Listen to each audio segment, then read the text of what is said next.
Hi everyone, my name is Alejandra and welcome to my YouTube channel. I am a certified surgical first assistant, and on today's video I want to be a little transparent with you guys. I feel like when you go online you can always see how much a travel nurse makes, how much a travel surgical tech makes, but it's very hard to find any paid transparency on what a surgical assistant can make, especially when you travel. Talking about how much you make in general is pretty taboo. I remember being in school and we would have different people from various careers like teachers and firefighters. They wouldn't disclose how much they were making. They would only give the average salary in the United States, which is fine. However, if you live in Florida, you want your pay to be, a little bit higher if you were to live like in Iowa or like in Arkansas. And the reason I say that is because the cost of living varies from state to state. For example, I know in California and Hawaii, I just don't even want to imagine how expensive it is to live there. So I kind of want to talk to you guys about how much I made last year as a travel surgical first assistant. I did prepare a little bit for this video. I couldn't find certain documents when I did my tax returns, but it's like I know I filed when I was doing a contract like in Fargo, but I couldn't find it. So I did find my, what do you call it? My 1099, not my 1099.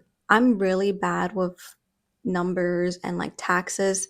Oh, here it is. My 1040 form from 2024. I was able to pull that up along with some of my numbers, along with some of my documents and numbers from my previous travel assignments. So this is how much I made in the year 2024. Don't mind how I look right now. I just got off of work. I'm tired. It's 5 p.m. I'm doing laundry. I had this inspiration to make this video just because I've been seeing it a lot online, and I was like, you know what? Let me make a quick video talking about pay transparency and how much I made in 2024. Okay, so let's get started. Right away, let's see. I didn't work January through February in 2024. My first travel assignment was March, and that was in Fargo, North Dakota. So I started March 2nd, and my last day was June 9th. This was a 13-week travel assignment. My hourly rate was 62.50. My stipends were 10.25. I did all the math and stuff. Sorry, I kept getting notifications. I added all those numbers up, and for Fargo, for those 13 weeks, I made $45,000, $825. This is before taxes. So no taxes were given off this number. Honestly, I was confusing myself adding all this information up, and I was like, you know what? Let me give like the gross amount so my viewers have a general sense. So the beginning of 2024, the rates were actually pretty good, and this was a good travel assignment for me. I was averaging a little over $3,000 a week for those 13 weeks. So that was like a great start off for the year. So my last day was June 9th. I did take 3 months off. So from June 9th, I did not work. I did not take another travel assignment until September 30th. During this time, I was working PRN. I was able to pick up some shifts at my home hospital. I think I remember only working about 3 to 5 times per month. I was not getting picked up a lot. I wanted to pick up more hours because I had all this downtime, but unfortunately, they were not able to give me those hours. So I was like, okay, I'll just be thankful and take what I can get. So for those shifts that I picked up as a PRN employee, I made $6,892. And this was like these are now this number is the number from my W-2. And then September 30th was the first day I started my second travel contract of 2024. I worked in Oregon from September 30th through December 28th. So that was another 13 weeks. Now, this contract, I was so like disappointed, I was annoyed, I was sad because the pay rates, it's amazing what a few months can do. Um this contract was one of my lowest paying contracts I've ever had. So my hourly rate was $30.21 per hour. I did the math. I couldn't find my exact contract where it had like how much I was getting for my stipends, but I did kind of estimate and I remembered how much I was making. So, roughly in stipends, I was making like $800, maybe $850. And then I was averaging about $2,000 a week. I believe my highest paycheck there was like 2,300 or $2,400 for that week. But that was only because I was reimbursed for the gas mileage for commuting from my home state all the way to Oregon. So it it was a really low paying contract. The cost of living wasn't that bad. I think I found a place for like $1,000 a month, and even before that, I was sharing a room with someone, and she only charged me $500 a month to live there. So I was able to utilize my money and pay off my student loans quicker because I was not paying that much in rent at the time. So let's just say roughly I was making $2,100 a week as the average. That brings a total of roughly $26,000 for those 13 weeks. It's just seeing these numbers and seeing how much I was making in Fargo just a few months earlier than this. It's crazy. And then when I was in Oregon, I got the offer for my current travel assignment in Wisconsin, and I immediately took it because I liked the numbers and I was so close to home. So the average of what I made for the year of 2024, it brings me out to 68,533.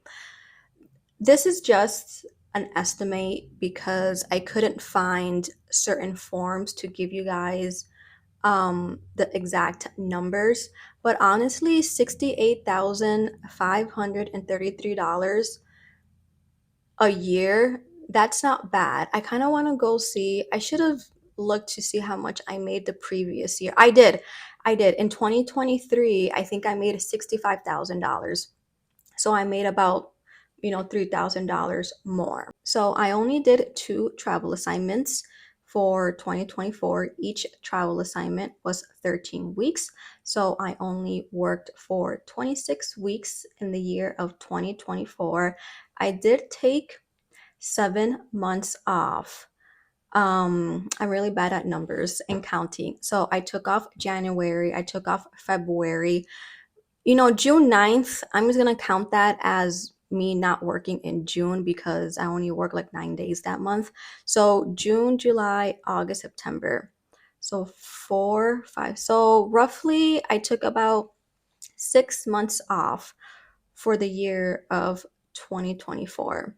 And I'm very thankful that I was able to take that time off because I was able to just save up money from my contract in Fargo. I didn't have to worry about my finances for the summer.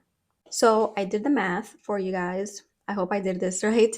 There's 52 weeks during the year, I only worked 26.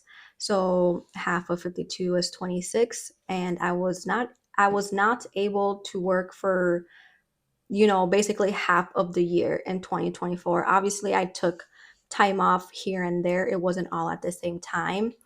But I think in 2023, I was able to work like, I think I only did work two travel assignments. I remember working in Wisconsin. Three, I was there for about 6 months. And then before then, I think I was in Maryland. So even in 2023, I only worked two travel assignments. And if you know what you're looking for, if you know what kind of pay you want, you can just work that around your lifestyle. I know some travel nurses only work, 26 weeks out of the year. They work half the year and then take off the remainder of the year and go do whatever they need to do. I was very disciplined with my finances. I wanted to pay off my student loans as quickly as possible before I turned 30 in 2024.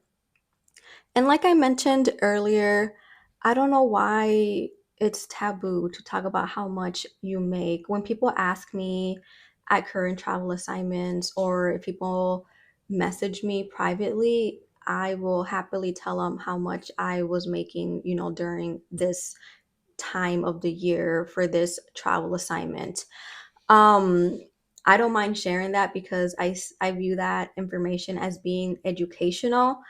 People have no issues with big corporations not posting their hourly rate. They have like 50 to 100 positions open, but not one of them has an annual salary or an hourly rate. Like, people think that's okay, but they don't think it's okay for people like me to be sharing how much you can possibly make with this job, with this career. So I just find that interesting. I think that's mostly like the older generation. They don't like talking about how much, they make. I know when I have